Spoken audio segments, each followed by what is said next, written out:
नमस्कार, मैं आचार्य कुलदीप। आज हम जो चर्चा करने वाले हैं, पहले चर्चा हमने की थी 16 संस्कारों से संबंधित। उन 16 संस्कारों में जो पहला संस्कार है गर्भाधान संस्कार, इससे संबंधित आज हम कुछ चर्चा करेंगे। और यूं समझिए जो क्षुद्र संस्कार होते हैं, 16 संस्कार होते हैं, उनमें से ये पहला संस्कार होता है और सबसे खास संस्कार होता है।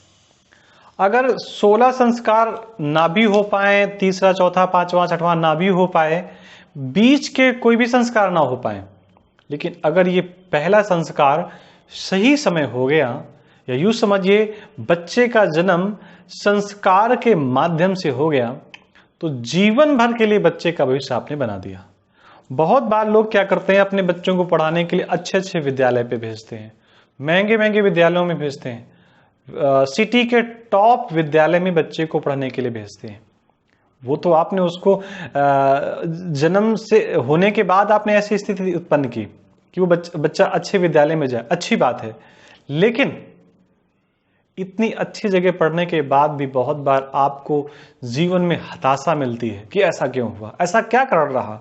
तो उसका एक ही कारण है कि हो सकता है वो शिशु जब अपनी मां के गर्भ में आया हो, उस समय का काल अच्छा ना हो, उस समय का समय अच्छा ना हो, उस समय का चंद्रमा अच्छा ना हो, उस समय का सूर्य अच्छा ना हो। बहुत लंबी चर्चा ना करके आम भाषा में मैं बात करता हूं कि जिस दिन सूर्य और चंद्रमा में ग्रहण होता है, सूर्य और चंद्रमा में ग्रहण होता है, जिस दिन सूर्य में ग्रहण होता है, उस दिन के मध्य में भी अंधेरा हो जाता है, यानी कि दोपहरी छाई हुई हो, लेकिन अगर ग्रहण पड़ रहा है तो उस समय अंधेरा छा जाता है। चंद्रमा में ग्रहण पड़ रहा हो तो चंद्रमा दिखाई नहीं देता। सूर्य और चंद्रमा तो अपने आप में एक ग्रह हैं, या जो समझिए परमात्मा का अंश है। सूर्य को हम लोग ईश्वर मानते हैं, चंद्रमा को ईश्वर मानते हैं, सूर्य को आत्मा का कारक मानते हैं और चंद्रमा को मन का कारक मानते हैं। आपको लगेगा कि आप संस्कार पे जा रहे थे, बीच में कहां भटक गए। मैं भटका नहीं, मैं उसी से संबंधित चर्चा कर रहा हूं और ये वीडियो आपको पूरा सुनना चाहिए। वैसे तो ये कहने में अच्छा नहीं लगता है, लेकिन ये अवश्य ही सुनना चाहिए, क्योंकि ये आने वाली पीढ़ियों के भविष्य का सवाल है, आपके बच्चे का सवाल है, और बच्चे के संस्कारित होने से ही आपकी भी पहचान है। क्योंकि यही कहा जाता है किसका बेटा है, किसका शिशु है, किसका पुत्र है, किसकी पुत्री है। तो मैं ये कह रहा था कि जब जिस दिन सूर्य या चंद्रमा में ग्रहण लगता है, तो सूर्य और चंद्रमा भी अपने प्रकाश से दूर हो जाते हैं, वो धरती को प्रकाश नहीं दे पाते। और जो हमारी जन्म कुंडली है, उस जन्म कुंडली में जो 9 ग्रह हैं, उन 9 ग्रहों में सूर्य और चंद्रमा भी है। अब ऐसे समझिए कि जिस दिन ग्रहण काल हो, ग्रहण पड़ रहा है सूर्य का या चंद्रमा का, और उसी समय मां ने कंसीव किया, या यूं समझिए गर्भ में शिशु आ गया। अब इस बात से केवल आप समझ जाइए कि बच्चे का जीवन कैसा होगा। अरे पृथ्वी का तापमान तो अच्छा है नहीं, पर्यावरण तो अच्छा है नहीं, प्रकृति अपने आप में उस दिन अव्यवस्थित है। क्यों? क्योंकि सूर्य में ग्रहण पड़ रहा है। और ऐसी स्थिति में किसी बालक के गर्भ में आने की स्थिति, समझिए उस बालक के जीवन में तो आपने जीवन भर का ग्रहण भर दिया। आप उसके पिता हैं, आप माता हैं, ठीक है, अच्छी बात है, लेकिन बच्चे के लिए आपने क्या किया? किसी से तिथि वार नक्षत्र ना पूछने के कारण आपने ऐसे समय पे गर्भाधान संस्कार कर दिया जिस समय पर सूर्य सुरक्षित नहीं है, चंद्रमा सुरक्षित नहीं है। थोड़ा और चर्चा करते हैं।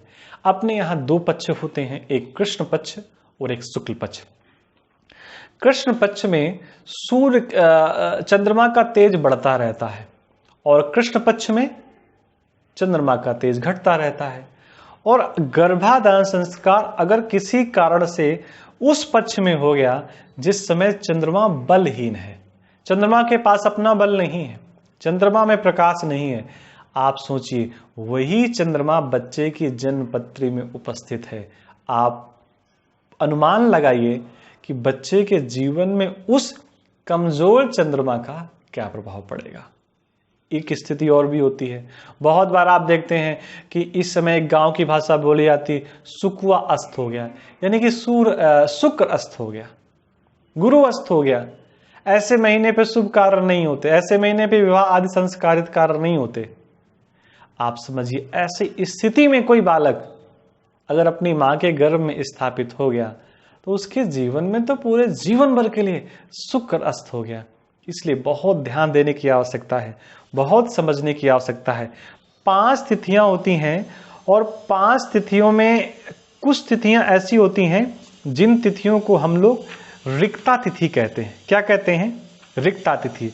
नाम से ही मालूम पड़ रहा है कि इसमें कुछ रिक्त होने की बात कही गई है। अगर ऐसी रिक्ता तिथि में भी अगर बालक अपनी मां के गर्भ में हो जाता है तो रिक्त कहते हैं खाली को, रिक्त कहते हैं ब्लैंक को, जहां पर कुछ है नहीं।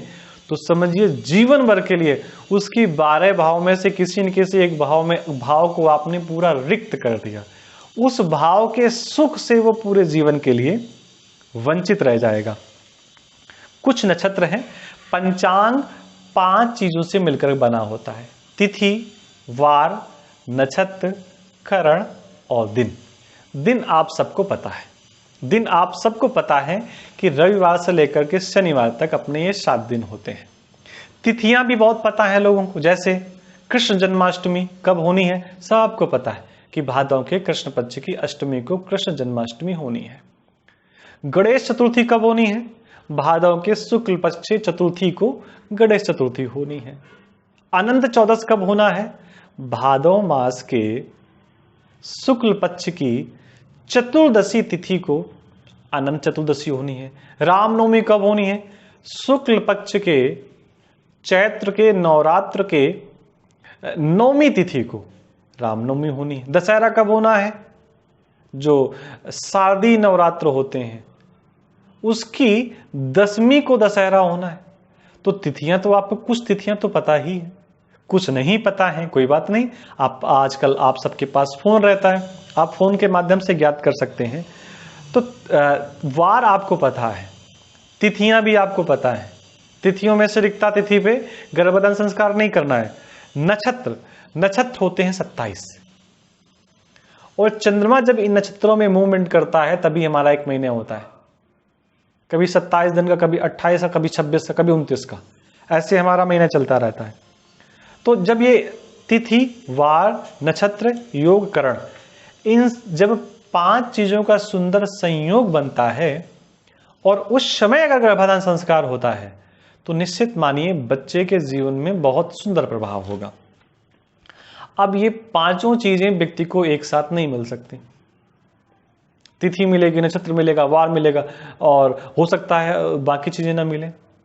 तो ऐसे स्थिति को ऐसा कहते हैं कि 5 चीजों में अगर 3 चीजें भी मिल जाएं तो निश्चित मानिए उस बालक का जीवन सुधर जाएगा।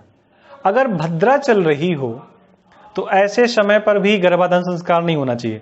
षष्ठी तिथि, अष्टमी, चतुर्दशी, अमावस्या और पूर्णिमा, इन तिथियों में भी गर्भाधान संस्कार नहीं होना चाहिए। सुबह का समय और शाम का समय और दिन का समय, इन समयों में भी गर्भाधान संस्कार नहीं होना चाहिए। मंगलवार, रविवार, शनिवार, इन 3 वारों को तो छोड़ ही देना चाहिए। आपको पूछने में संकोच हो रहा है तो कम से कम मंगलवार, रविवार और शनिवार, इन वारों को तो आप छोड़ ही दें। कुछ नक्षत्र बताए गए, कुछ नक्षत्र बहुत अच्छे बताए गए जिसमें तीनों उत्तरा, मृगशिरा, हस्त, अनुराधा, रोहिणी, स्वाति, श्रवण, घनिष्ठा, शतविषा, इन नक्षत्रों में और दिन के संयोग के साथ, दिन का मतलब रविवार, मंगलवार और शनिवार, अगर ये 2 चीजें भी मिल जाती हैं तो निश्चित मानिए कि ये समय काफी अच्छा है। गर्भाधान संस्कार के समय की स्थिति कम से कम 6 महीने पहले तक, जब आप किसी बालक को धरती पर लाना चाहते हैं, आप उसके अच्छे माता पिता बनना चाहते हैं, तो कम से कम 6 महीने पहले तक आपका आहार, व्यवहार, मानसिक स्थिति अच्छी होनी चाहिए। अगर ऐसा नहीं है तो वही स्थिति बालक के जीवन में उतर आएगी। बालक कुछ और नहीं होता, वो माता पिता के रज और वीर का ही तो प्रभाव होता है। और ये उत्पन्न कैसे होता है? उन दोनों के विचारों से। तो ये समझिए कि कम से कम 6 महीने पहले का भोजन अच्छा होना चाहिए, सात्विक भोजन होना चाहिए। आपका स्वास्थ्य भी अच्छा होना चाहिए, क्योंकि स्वास्थ्य अगर अच्छा नहीं है तो समझिए, अगर उस समय स्थितियां क्रिएट हो गई जिस समय आपका स्वास्थ्य अच्छा नहीं है, तो जीवन भर के लिए बच्चे को आपने बीमार कर दिया। यूं समझिए। एक चीज और वो ये बताई गई कि 4 जगह ऐसी हैं जहां पर पत्नी को हमेशा दाहिने होना चाहिए। जब आप दान कर रहे हैं तो पत्नी आपके दाहिने, वैसे उसका नाम वामांगा है, वाम भाग में बैठने वाली है, लेकिन कुछ जगह पत्नी को दाहिने बताया गया, और उसमें से एक जगह गर्भाधान संस्कार भी होती है। अगर पत्नी उस समय आपके दाहिने हैं तो निश्चित मानिए यह भी एक शुभ संयोग है। और गर्भाधान संस्कार अगर ऐसी स्थितियों में होता है तो निश्चित मानिए ये बच्चे के जीवन के लिए बहुत प्रभावशाली है। कुछ लगने बताई गई, 2, 3, 4, 5, 6, 7, 9, 12। अगर ऐसी लग्न मिल जाती है, केंद्र और त्रिकोण में शुभ ग्रह मिल जाते हैं, तो निश्चित मानिए ये तो एक बहुत बड़ा संयोग हो गया। तो गर्भाधान संस्कार एक विशेष प्रकार का संस्कार है। एक छोटी सी कथा हम सुनाते हैं, श्रीमद् भागवत कथा की। कश्यप की पत्नी दिति ने जब कश्यप से कहा कि स्वामी मैं पुत्र प्राप्त करना चाहती हूं, तो दिति ने कहा कि देवी समय अभी अच्छा नहीं है। इस समय अगर कोई गर्भ में बालक आ गया तो निश्चित मानिए अनिष्टकारी हो जाएगा। लेकिन पत्नी के अपने कुछ अधिकार होते हैं, पत्नी ने उन अधिकारों का उपयोग किया और गर्भाधान संस्कार हो गया। समय पता है कौन सा था? सांझ का। अभी सूरज डूबा ही था, अंधेरा हुआ भी नहीं था, उसी समय गर्भाधान संस्कार हो गया, और उसका परिणाम हिरण्यकश्यपु और हिरण्याक्ष जैसे दुष्ट राक्षस पैदा हुए। तो ये गर्भाधान संस्कार का एक महत्व है। समय जो बताया गया वो मध्यकाल से लेकर रात्रि के मध्यकाल, यानी कि अर्धरात्रि से भोर, यानी कि ब्रह्म मुहूर्त के पहले का समय, ये विशेष शुभ मुहूर्त बताया गया। और मैं पुनः आपसे कहूंगा कि हड़बड़ी में गड़बड़ी ना करें। आपको अच्छी संतान चाहिए, श्रेष्ठ संतान चाहिए, तो अपने विद्वान वेदज्ञ आचार्य से बात करें, उनसे एक शुभ मुहूर्त निकलवाएं। एक छोटे से घर बनवाने के लिए तो आप शुभ मुहूर्त निकलवा ही लेते हैं, पान की गुमटी खोलने के लिए भी लोग शुभ मुहूर्त निकलवाते हैं। कोई 1000-2000 रुपए का सामान भी व्यक्ति लेने आता है, कपड़े खरीदने जाता है, तो भी व्यक्ति शुभ मुहूर्त दे करके जाता है। और आप तो एक नए बालक का, नए शिशु का, या यूं समझिए अपने ही अंश का सृजन कर रहे हैं। तो ऐसी स्थितियों में ये जो पंचांग की 5 चीजें हैं, इनको अवश्य देखना चाहिए, और इसका परिणाम मिलता है 100% मिलता है, अच्छा मिलता है।